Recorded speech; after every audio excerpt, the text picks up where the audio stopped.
لگل پولیتیکاین بشافتنی گلی کرد لزمانی خو خودی در دکوین و جبو که زمانی وان بجی ده هر قاده ده تکوشین ددن. ورم دورات بگرم از کردم جانم نتابا خبر نادم از کردم جانم نتابا خبر نادم. اسنافên Amedê ji bo li zimanê xwe xwedî derkevin navê tabeleyên kargehên xwe Kurdî dinivîsin.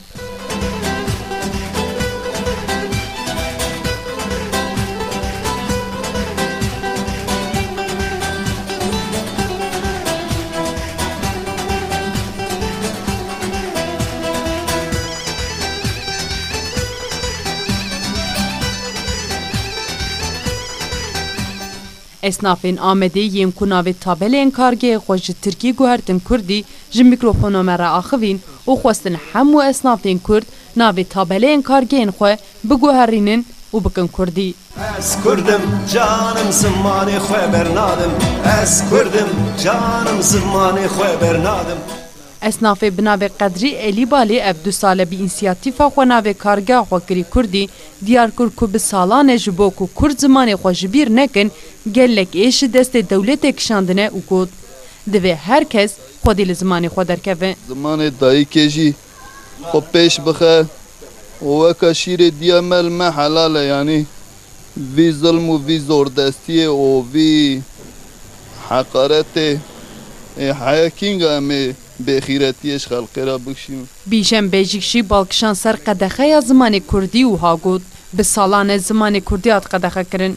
Bi dahan car ji ber peyvîna zimanê Kurdî em ketin zindanan û li hember gelek têkoşîn jî hêj zimanê Kurdî nebûye zimanê perwerdehiyê. Ji ber wî min roj ji mamosteya ji görevliyê mektebê wê çaxê gelek polîs görevli bûn mektebê ji wan pir zêde lêdan xwariye ez ew nînim jî yani ne bi şikayet jî li belê lazim e em zimanê xwe hêdî pêş bibin. Hêdî em dagarin eslê xwe ji ber ku ev dewlet me ser esimlê vabiriye em wê esimlê lazim em rakin.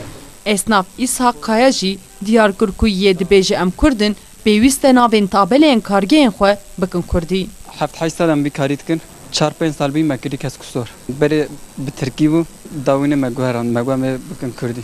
Ji bo wê wele daxwaziya me yanî hemû gel ê Kurd. Herkes navê xwe bi Kurdî deyne. Ji bo Kurdîtiya me jî yanî herkes me qebûl bike herkes wextê bê bajarê me mesela welatê me gerek mesela her tişt bi Kurdî bibin vana Kurdin.